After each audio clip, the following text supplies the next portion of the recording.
And each of the people who are going to be speaking today are such patriots as yourselves. What I'd like to do right now is a brief moment to recognize a few of the candidates that are come here to spend time with you. And the first one, of course, is a native son of New Hampshire. We know him very well. Ladies and gentlemen, a big round of applause for Ovide Lamontagne.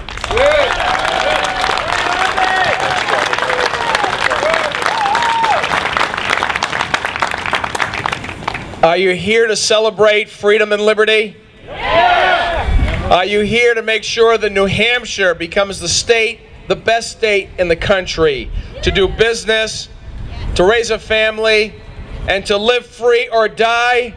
Yeah. Right. It's great to be with fellow patriots here and to celebrate something else in addition to freedom and liberty. I'm here to join you in celebrating that Jack is back. You know, I had an opportunity to spend a little time in 2010 with a lot of you and with Jack, and what a great candidate he was for governor.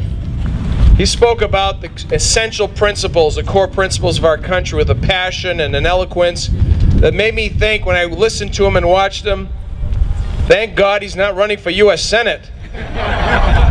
Jack did a great job as a spokesman for liberty and for the Patriot movement. And in 2010, I think we saw a renaissance underway. And it's our job to continue that renaissance of restoring in the people of this country and in the state the sure and certain knowledge that we are the sovereign over government and over this country. It is any power the government has comes from us, and that government is there to serve us, not to rule us. And that's what the Patriot movement is about. I now stand before you as a candidate for governor of the state of New Hampshire. And I'm a candidate for largely the same reasons that I ran for the United States Senate. I'm concerned about the distortion of the federalist system that our founding fathers created for us. I'm concerned about the power grab of Washington when it comes to education, health care, business regulation. I'm concerned that I was concerned that we are on a path, and we still are on that path, of destruction by crushing this nation with a debt we can't afford and we should never be passing on to our children. There's someone who's speaking the truth. We need new leadership because we haven't had leadership, or at least meaningful leadership, in Washington.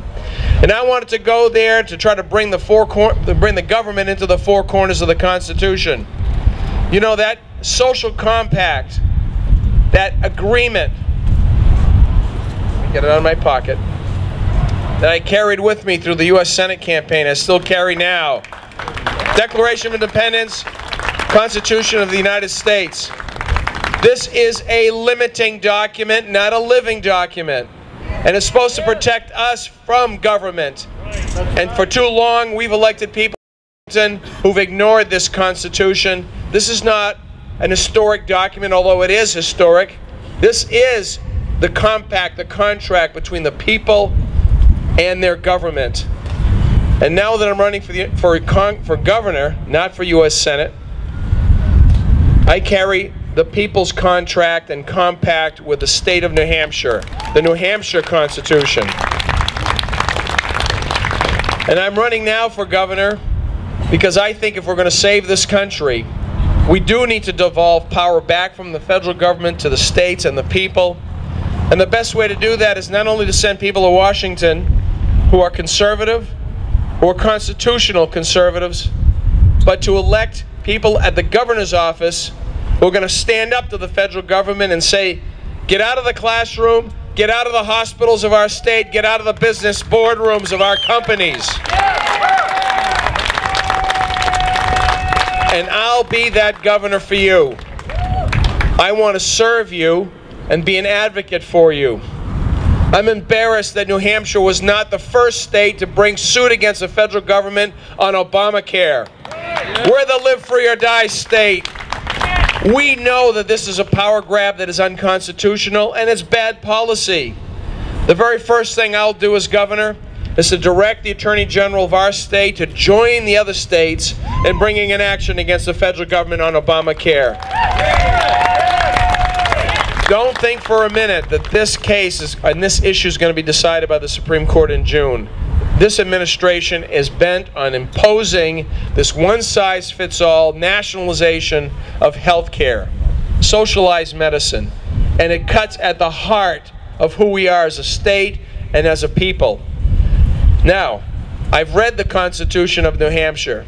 If the Attorney General tells me I've been appointed by Governor Lynch, I'm a Democrat, I don't believe in bringing suit against the federal government. The Constitution allows the governor to bring an action on behalf of the state and the people, and as a practicing attorney, and a darn good one at that, I'll bring the suit myself for you.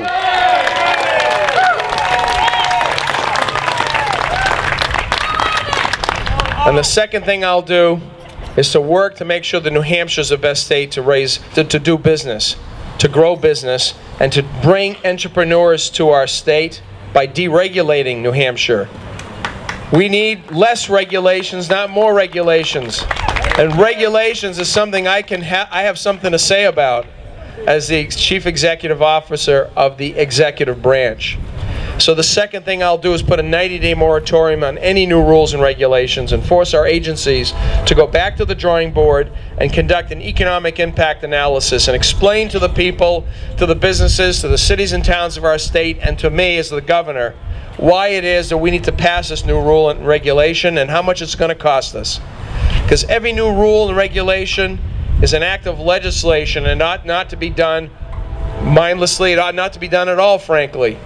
We need to reorient the thinking in Concord as we do in Congress. The legislature should pass complete bills and not delegate legislative authority to the executive branch through its agencies so that you have unelected, unaccountable bureaucrats passing rules and regulations that have the force and effect of law. That is in violation of the constitutions of the country and the state. I want to work with our legislative leaders to make sure these bills are complete. But in the meantime, while we're passing rules and regulations, I want to hold our agencies accountable in a way they haven't been before, and then to try to deregulate New Hampshire.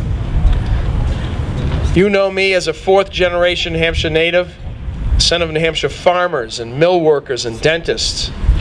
I've got granite in my backbone, and my wife Betty will tell you I have some granite in my head, because I am tough when it needs to be tough. I am principled, and you know that. But I'm also here to be a servant for you. How many of you are not Republicans in this audience? And don't be embarrassed to raise your hand. How many of you are like libertarians, independents, you're not Republicans? I'm a Republican and I'm proud of it. But when I go to the governor's office, I'm going to leave the party label at the State House door so I can be the people's governor, the business governor, and the cities and towns governor. I'm not going to apply a litmus test to any one of you or anyone who wants to access government and the governor's office. I want to be your governor who's there to serve you. And I want you to hold me accountable given the chance to serve. We will! Thank you, Omer. You should. You should. We'll publish an Ovid's Oath when it's time. It'll be a metric that you can evaluate my performance if you give me the chance to serve you. And then you can hold me accountable when we come up for re-election. In the meantime, I am proud to call Jack Kimball my friend, my supporter, and I'm proud to say Jack is back. God bless you, God bless America, and God bless the great state of New Hampshire. Thank you.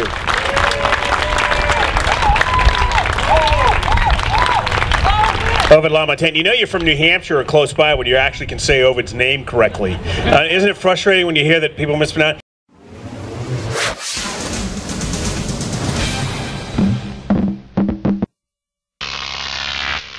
GrokTV.